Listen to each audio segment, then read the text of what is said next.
welcome back to the Amber Living Vlog, and this is Beyond Film School, and I'm Amber, and today we're gonna have some real talk once again. We're gonna have some real talk about why people don't stay working in film, why people leave the film industry. So real talk about why people leave film. I do other things because I like having a break from doing film. Why is that? Now, first of all, I'm going to talk about the days are super long. It is not your standard 8-hour day. It's not a 9 to 5 hourly type job. Now, you might end up working on a TV show where it's 5 days on, 2 days off, which means you're working for 5 days on set and then you have 2 days off. And those 2 days off, they're not necessarily going to be Saturday and Sunday. They could be Thursday and Friday, Monday and Tuesday, so it depends. The work that you're gonna do, the amount of hours of work that you're gonna do are insane. So you can work anywhere from 10 hours if you're lucky. That's a good day. If you wrap in 10 hours, it's like, woo, everyone's cheering. They're like, yes, early day, I get 2 hours extra of whatever the hell they decide to do. Maybe it's at the bar, maybe it's sleeping, maybe it's doing laundry, I don't know. You also have your standard 12-hour days. Now, your 12-hour day, usually people are like, okay, we have a call time, which is the time you're due to set at 9 a.m. and then most likely you're gonna wrap at 9. But that doesn't mean that those 12 hours is the whole entire day. You have to think about load in when the trucks are coming, and then you have to think about wrap and wrapping out and loading those trucks at the end of the night. So that's like another hour on both ends. So a standard 12-hour day can end up being a 14-hour day. So the hours are really long. And it's not like long hours sitting in a chair in front of a computer, which totally I couldn't imagine doing that. And I'm not saying that work's not hard, because Lord knows I don't want to sit in front of a computer for that many hours or be sitting in a chair, because I think I said this in other videos where I had an office job in distribution and just sitting down for that many hours was just not, my back was not having it. The amount of hours, right? You have 12, 14, 10, 12, 14, 16, sometimes up to 17, 18 hours. I've worked almost 19 hours in a row on set. I know other people who have worked almost 24 hours. I think that was like Spider-Man 2 or something crazy like that. Like, they almost worked 2 days straight, which is insane. I mean, they got triple time for it, but who the hell wants to work 24 hours straight? At like hour 20, you're like, who am I? Where am I? What am I doing? You're getting to like drunk delirious stage from like lack of sleep. So those hours are usually spent on your feet, and they're physically demanding most of the time. So you are straining your brain for one, because you have to stay up for that amount and stay focused for that amount of hours. And then it's like communication with people, you're running around, you're standing up, you're lifting stuff. It depends on what department you're in, whether, hey, this dog. Hello. So it depends on what department you're in, obviously, and how much physical strain you're going to be enduring. So that's another thing. So the long hours is one, and then the physical strain on the body is another. Now, I myself don't mind moving around. I like moving around on set. I like the ability to walk around. When I have to stand in one spot is when it starts killing my legs. We have long hours and we have physical strain on the body. Now, the next thing is going to be the people you're dealing with. Now, in order to make a movie, it takes hundreds of people, like literally hundreds of people. So you have many different personalities, you have many different egos, you have many different types of problems that come with it. So a big thing is that people are under so much stress that they're not worried about being nice to you, they're not worried about being kind and politically correct, and they just don't have the time to like make you feel good about yourself or make you feel welcome or any of this. I feel like the stress and lack of sleep, the combination of both is a lethal combination of people just not giving a fuck and just being rude, overall rude to people. And I feel like it's not even their fault. So for me, when I meet someone that's super nice all the time, has a lot of patience, first of all, they are a miracle worker and they're probably a friggin' unicorn underneath their human skin. When I see those people on set, I'm like, oh my god, they're amazing. I want to work with them all the time. They're rare. They're really rare. And you can tell when people are being fake too. They're like trying to be nice and they're trying to like be patient and they just can't, because they're just like, I haven't slept in like 18 years. And so that's another thing. The attitude of people you're working with. It is a very big turnoff. And I did a video about this, attitude on set, because sometimes, man, you have people that are just gonna be lazy, they're not gonna wanna work, they're tired, they have, you know, these crazy big egos, their arrogance gets the best of them, they're rude, they're too needy, you know, you just have all different types coming all from everywhere. So I did a video on that, attitude on set. As a first AD, I really notice a lot of different attitudes. I love the can-do attitude. I love the people who really try and stay positive, because, you know, positivity is the way to go.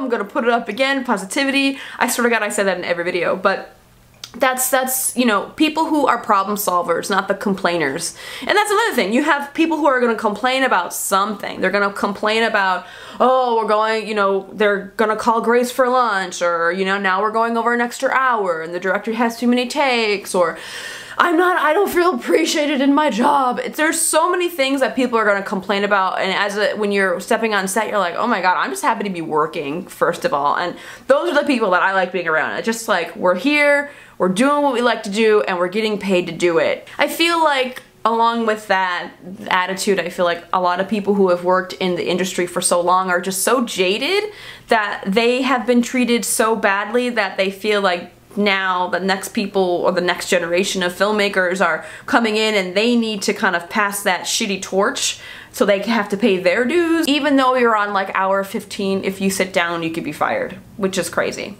If you're sitting down and there's like nothing for you to do, I say sit down. I tell all my PAs, because I know my legs hurt after standing for a while, and I have hip pain, and why would I put physical strain on my body if I don't need to? So I tell that to my PAs. If you need to sit down, just sit down. If you need to sit down, take a seat. Just, you know, remember, you're still doing your job, you're still doing a lockup, make sure, you know. But if there's downtime, friggin' take it. That's what I say. But some other people are not generous like that. Some other ADs are just like, nope, don't want to see you sitting down. Why is this person being lazy? There's so many different ways that things can be interpreted that it's ridiculous. So that's another thing. Physical strain, the amount of hours you're gonna work, and the attitude of everyone around you are three big turnoffs for people who are like, oh my God, what'd I get myself into? And it's very hard to keep a relationship. It's very hard because you don't ever see them, and it's very hard to kind of just even entertain the idea of a significant other. You have to have someone that understands that world, first of all, and that can deal with being by themselves, because some people they need more attention. Some people are like, I'm okay being alone, she'll be home, whatever. Luckily, my husband is very understanding, but that's the thing, is you have to find someone that understands your life and your world. So having a life is very hard, but then when you are off of a gig, you have all the time in the world to kind of like make up and go on vacation. And that's another thing, is like freelance, having the freelance life is that you don't know when your next gig is coming. It's really hard to plan a vacation, because you don't know if you might be on a movie, you don't know where you're, you know, there's no set schedule, basically. It's so up in the air that you may not be able to plan a trip or something. Me, I just live my life and I'm just like, I'll figure it out.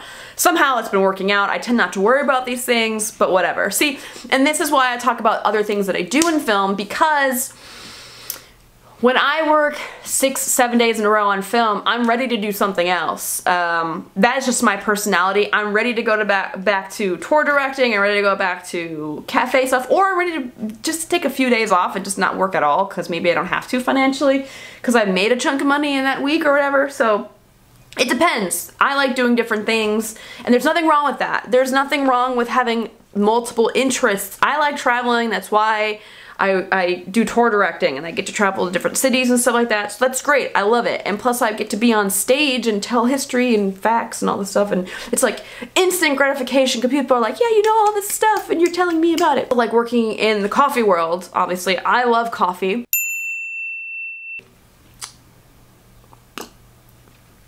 So the amount of money I spend on coffee just makes sense for me to like be a barista, and that's something I always wanted to do.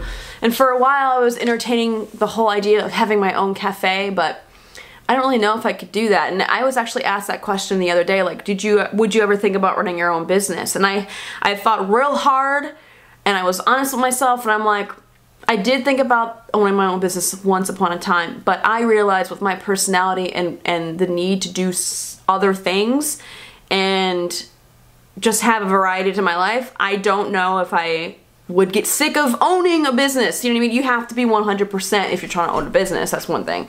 So I just choose to be freelance and just do multiple different things.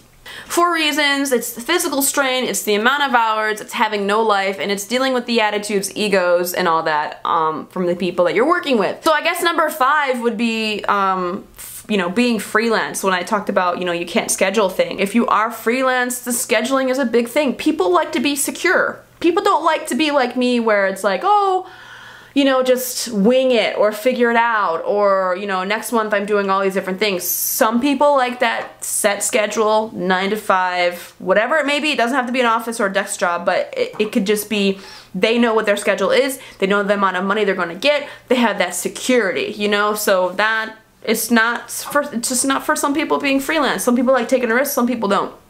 Last week was my video on how anyone can work in film. To clarify, anyone can work in film based on the things I said in that video, and I feel like this is a good follow-up because anyone can start working in film. They're gonna get a feel for everything.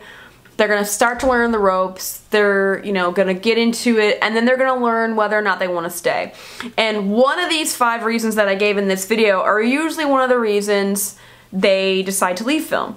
I do believe anyone can work in film, but you have to have dedication, you have to have commitment, you have to have the time to commit to it, and you have to be focused, and you have to have endurance and stamina. I mean, there's a lot of things that you need to have to stay in film, and you have to realize the sacrifices that you're gonna make to stay working in film. Anyone can work in film, but I feel like it takes a special bunch and a special amount of sacrifice to stay working in film. So just keep that in mind for all the new people that are like, oh my god, I want to work in film, what do I gotta do to do it? It's just not all puppies and candy canes. I just want everyone to know what you're getting into if you're thinking about a career in film. Those are the top reasons why people leave film, and just want to say thank you for watching. Thank you to all my subscribers, and I'm sorry that I've been kind of delayed on my videos. I've just been really super busy with logistics of traveling the next like month or so.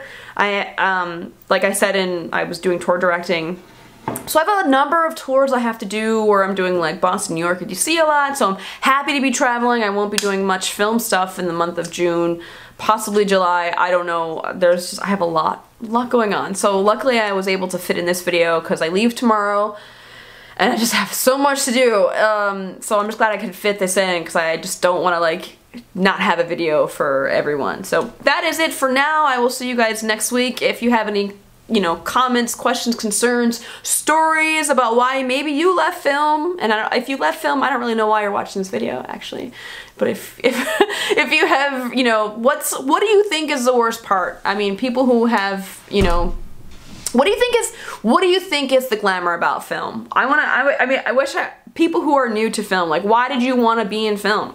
I'm very curious, like, what drew you to the film industry? Why did you want to be in filmmaking? And I guess another question would be like, what's one thing you don't like? If you are currently working in the film industry, what's something you don't like about working in the film industry? So please put that below, and if you are not subscribed, please subscribe. There's a subscribe button somewhere. I'm pretty sure you can find it. It's somewhere on there. I think there's like a box this way, there's a box there, and there's like other buttons everywhere. I don't have to tell you how to subscribe, but as a YouTuber, I feel like I'm obliged to tell you to subscribe to my channel because it makes me feel good inside when people subscribe. I don't know, but that's it for now. I will see you guys next week. Hopefully next week, because I'll be on the road. I won't be home to do a video. I will try to do something between now and next week, hopefully. So I will see you guys next week. Hopefully.